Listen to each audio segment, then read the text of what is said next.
Ոսկե ծիրան 23-րդ միջազգային կինոփառատոնը արդեն պատմություն է։ Պատմություն է նաև փառատոնի եւ Արարատ հայկական լեգենդար կոնյակի 23-ամյա համագործակցությունը, որի տարեգիրը շարունակում է գրվել, միավորելով մշակույթը եւ հայկական ժառանգությունը։ Համագործակցության ամենահիշարժան պահերը Ոսկե ծիրանը ներկայացնում է փառատոնի բացման հանդիսավոր արարողությանը, կարծես ակնարկելով, որ ամենահիշարժանը դեռևս առջևում է։ Իսկ առջևում խորհրդանշական իրադարձությունների վառ գունապնակն էր։ Արարատ թանգարանում հիմնվեց հատուկ տակառ, նվիրված Արարատի եւ Ոսկե ծիրան միջազգային կինոփառատոնի 23-ամյա համագործակցությանը։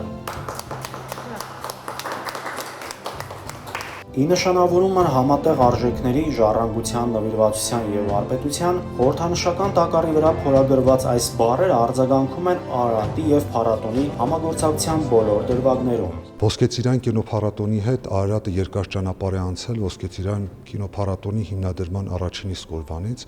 եւ մեզ միավորում են մեր ընդհանուր արժեքները, ընդհանուր հարգանքը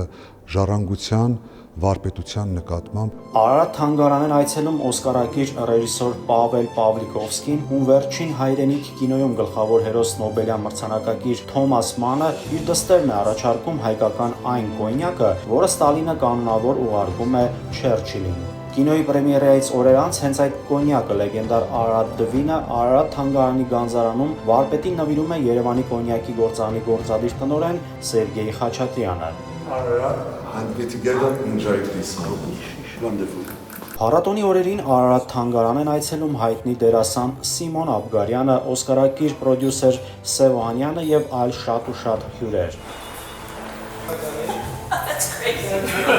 Ասում են, լավ կինոյին եւ արժանիք կոնյակին միավորում է վարպետությունը։ Վարպետություն, որով ոգեշնչվում են, որը վայելում եւ իհարկե մեծարում են։ Փառատոնի շրջանակներում անվանի ռեժիսոր Ռոման Բալայանին հենց Արարատ թանգարանում Ոսկե ծիրանի խորհրդանշական տակառի մոտ շնորհում են փառատոնի բարձրագույն պարգևը՝ Փարաջանովի թալերը։ Նաիրի Մուրադյան, Տիգրան Հունանյան, ժամը լրատվական։